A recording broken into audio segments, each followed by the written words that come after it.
नमस्कार, मैं हूं मोहम्मद आसिफ और आप देख रहे हैं एसपीएन नई न्यूज।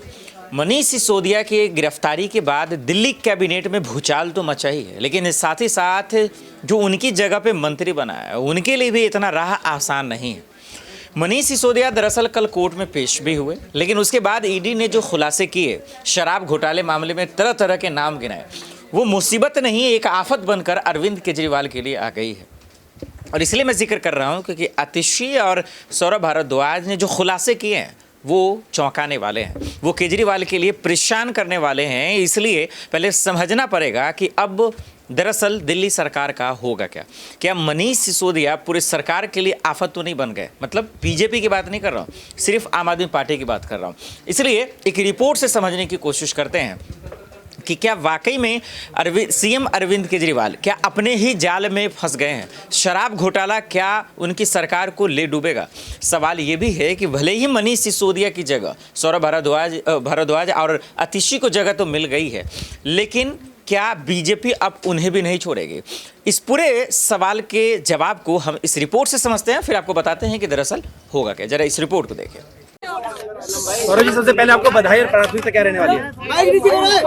देखिए, आजादी के बाद हमारे देश में 75 सालों से जिस तरीके का अच्छा काम स्वास्थ्य में सत्येंद्र जैन साहब ने किया और शिक्षा के अंदर मनीष सिसोदिया जी ने किया, संभाली है।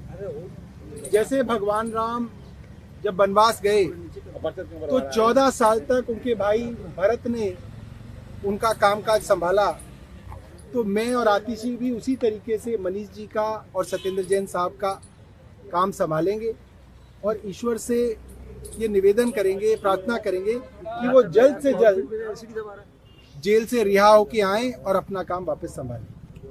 What will be your priority, Saurabh? You've been given this crucial Ministry of Health, Urban Development, Water and Industries. तीन बड़े महकमे जो हैं अरविंद केजरीवाल जी के फ्लैगशिप महकमे बताए जाते हैं। हेल्थ और एजुकेशन हमेशा से रहा है और दिल्ली के अंदर अब यमुना पे काम करना, यमुना की सफाई करना, यमुना को साफ और निर्मल बनाना और हर घर तक पानी पहुंचाना, ये हमारे जो है बेसिकली एजेंडा रहेंगे। और जो काम पिछले कुछ दिनों से थोड़ा स्लो हुआ है, क्योंकि जिस तरीके से केंद्र सरकार हमले कर रही है, दिल्ली वालों के काम को स्लो करने की कोशिश की गई है, उनको तेजी से करें। आपकी शिकायत होती है कि एलजी काम नहीं करने देते हैं। फाइलें रुकी पड़ी हैं कई सारी, वो कैसे क्लियर? अब एलजी साहब से तो हम लोग निवेदन ही कर सकते हैं कि एलजी साहब हमें और दिल्ली वालों को काम करने दें, काम बेहतर हो जाए। अब आगे जैसा होगा वो आपके सामने आएगा। What will be the biggest challenge, Saurabh, given the time that you are joining as a minister, with the kind of credibility crisis that your government may have in the eyes of some people? What is the biggest challenge that you have? देखिए, केंद्र सरकार हर कोशिश करेगी काम को रोका जाए, और पिछली बार दिल्ली वालों ने हमको मौका इसलिए दोबारा दिया क्योंकि वो लोग रोकते रहे और हम काम करते रहे। और जब जब कोई सरकार रोकने की कोशिश करती है तो लोगों को भी ये बात समझ में आती है, और इन विपरीत परिस्थितियों के बावजूद अगर हम अच्छा काम करते हैं तो लोगों का आशीर्वाद हमें मिलेगा। मुख्यमंत्री अरविंद केजरीवाल आप ये पदभार संभाल रहे हैं, पहले ट्रांसपोर्ट ये गया एएनआई का निकल गया, एक सेकंड सीरियसली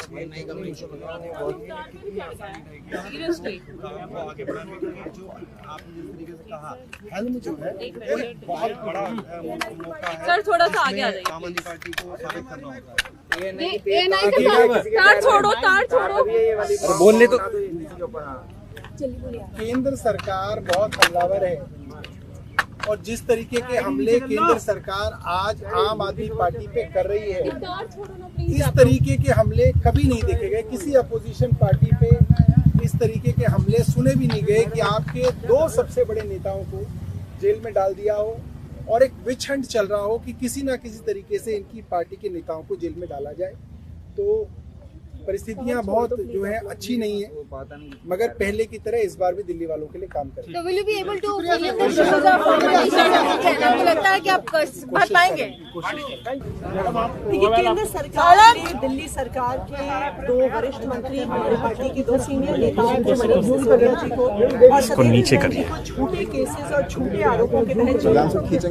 लेकिन क्योंकि दिल्ली के अरे तो नीचे कर लो ना यार, कैमरे में सीधे। जब तक मनीष सिसोदिया जी और सत्येंद्र जैन जी इन झूठे केसेस से रिहा होकर नहीं आते हैं, तब तक सौरभ भारद्वाज जी और मुझे माननीय मुख्यमंत्री अरविंद केजरीवाल जी ने जो जिम्मेदारी दी है, दिल्ली के लोगों के लिए जो जिम्मेदारी दी है, हमारी काम रहेगा उसको वहन करना, दिल्ली के लोगों के काम को करते रहना। जैसे जब भगवान श्री राम को वनवास हुआ था तो उनके छोटे भाई ने उनकी खड़ाओं को रखकर 14 साल तक शासन किया था, उसी तरह से जिस प्रकार मनीष सिसोदिया जी और सत्येंद्र जैन जी ने दिल्ली सरकार में दिल्ली के लोगों के लिए काम किया है, जब तक वो दोनों इन झूठे केसेस से छूटकर बाहर नहीं आते, तब तक हम ये जिम्मेदारी संभालेंगे। उनके वापस आने पे वही दोनों लोग शिक्षा और स्वास्थ्य की जिम्मेदारी को आगे ले जाएंगे। आपकी अक्सर शिकायत रही है कि एलजी काम नहीं करने देते हैं, तो वो आगे भी क्या कॉपरेशन देख रहे हैं आप? देखिए, हमारी तो शुरू से कोशिश रही है कि दिल्ली के जनता के कोई भी काम नहीं रुकने चाहिए। बिजली, पानी, स्कूल, अस्पताल, ये अरविंद केजरीवाल जी की सरकार की प्राथमिकताएं रही हैं और इन प्राथमिकताओं को हम लोग भी आगे लेकर जाएंगे।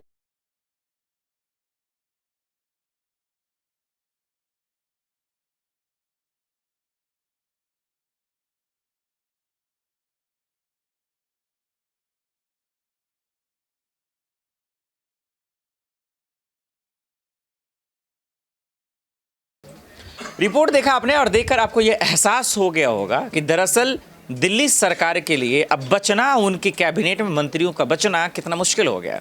जिस तरीके से ईडी और सीबीआई एक से बढ़कर एक सबूत निकाल रही है और किस तरीके से इधर से उधर, उधर से इधर, जिस तरीके से आपने रिपोर्ट में देखा, कहा जा रहा है, अगर ये साबित हो जाते हैं तो फिर केजरीवाल सरकार का बचना मुश्किल हो जाएगा। जैसे हम सब ने मनीष सिसोदिया की गिरफ्तारी देखी है, उसके बाद से अब सरकार पे भी आंच आने शुरू हो गए हैं और कब धड़ाम से गिर जाएगा ये किसी को पता नहीं। अब देखना पड़ेगा कि अरविंद केजरीवाल खुलकर इस बात का खुलासा कब करते हैं। आज के लिए इतना ही, मुझे दीजिए इजाजत। आप देखते रहे SPN न्यूज़। नमस्कार।